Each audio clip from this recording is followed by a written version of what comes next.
So this is going to be a little tutorial on crown moldings, particularly bigger crown moldings. We're using a 6-inch crown, and we're putting it all the way around this square room here.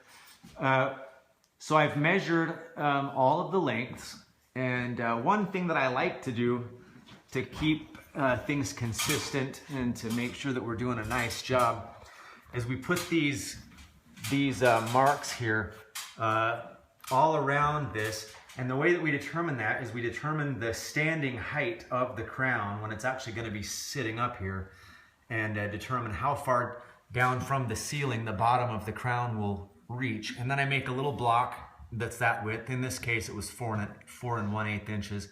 And then I just go around the room and make some of those lines. And that way when I put the crown up, I'll be consistent, because you can rock it back and forth and not quite put it how it's supposed to go if you're not careful. It's actually pretty easy to make that mistake. So that is what I do to begin. So now I'm going to go cut some.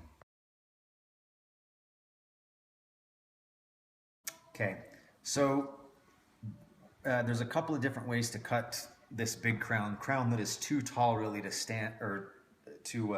stand up on your saw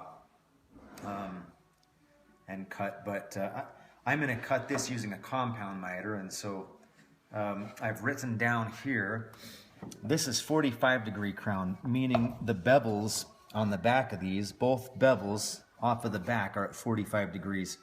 There's also 38-degree crown, which this doesn't happen to be. This is 45-degree. And so doing a compound cut, our miters for a 45-degree or for a 90-degree corner in the wall, our miters are going to be on 35.26 degrees, and our bevels are going to be at 30 degrees.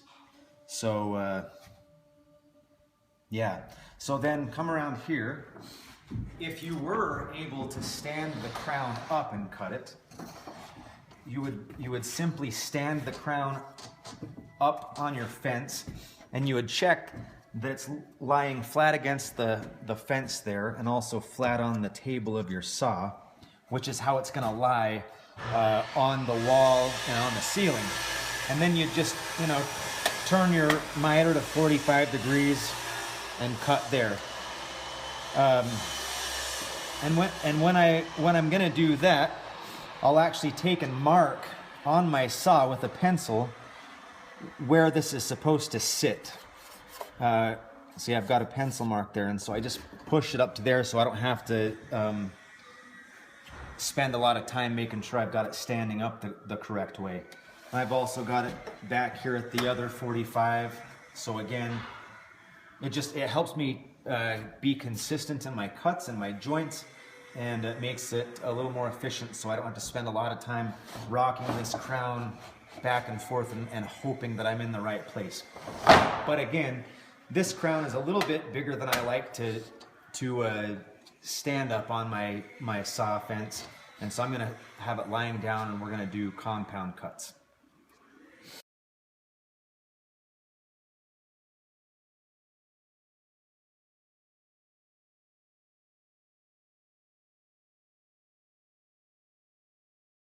Okay, so now we're actually going to make our cuts.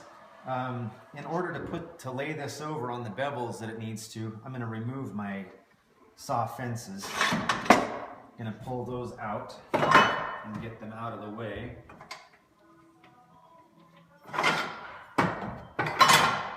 Now, I'm going to assume that this is the bottom of my crown. This is the top that's going to go against the ceiling. This is going to go against the wall. So I'm going to look at it that way. When I cut this piece of crown, my bottoms are going to be longer than my tops. I'm doing inside 90s. So in order to make the bottom be longer than my top, I'm going to cut this way.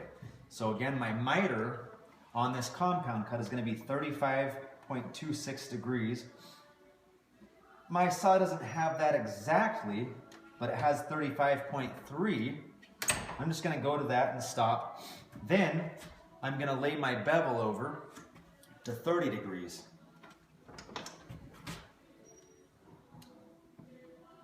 Right about 30 degrees there. And these are fairly long pieces. These sticks of MDF crown are 16 feet. Anyhow, I'll take it out to here, and I'm going to go ahead and make my first cut.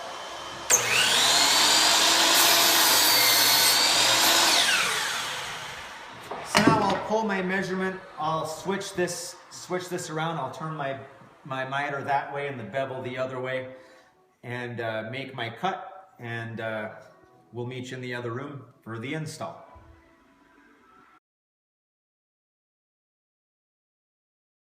Okay, so we're in the middle of our installation process here. You won't always have these line up perfectly when you put them in.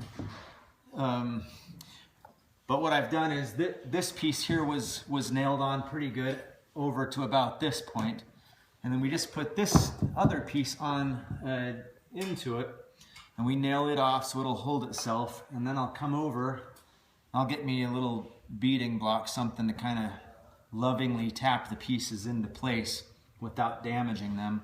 If you just use a hammer, you're gonna damage this MDF, or if it's wood, you probably dent it or splinter it. So get you something that can take that kind of force. And I'm just gonna I'm gonna get underneath both these pieces at the bottom, and I'm just gonna start to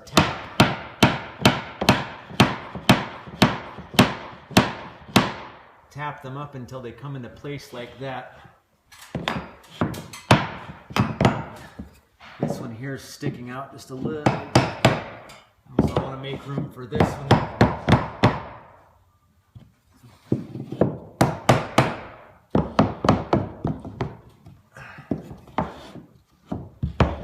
There we go. So once you've got it where you'd like, trying to find my hammer loop, and then I can reach up here with my nail gun and go ahead and nail a couple of spots, kind of stitch it, since I don't know exactly where there is or isn't framing to nail to right there. And then I can come back and start nailing these off. Again, we put lines on here that we mark the walls first, knowing how tall the crown was going to be once it's lying like this. We found it was going to be 4 3/4 of an inch high, and so we marked down from the ceiling on the walls at 4 3/4 so that it would give us a really good idea, if you look over here, where the bottom of the crown should end up. And it won't, because of the variances in the walls, because of framing and drywall and stuff, it won't always land perfectly, but it gives you an idea that it's here and not like clear down here or clear up here.